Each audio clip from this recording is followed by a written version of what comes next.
Nilinaw naman ng wikaya ng Saudi Arabia ang tungkol sa HMPV.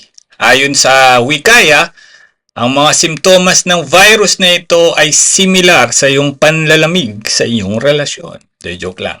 Ayon sa Saudi Gazette reported January 8, the Saudi Public Health Authority or Wikaya recommended several guidelines upang ma-prevent an infection ng human metapneumovirus o HMPV, which is one of the common respiratory viruses.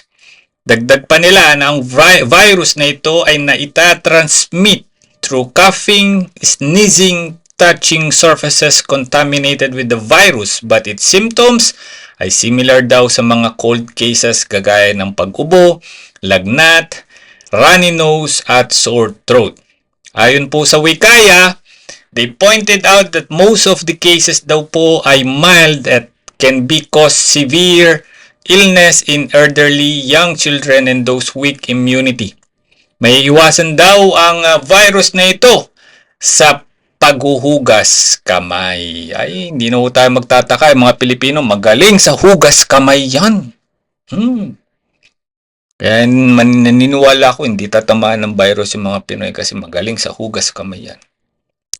God bless, kababayan.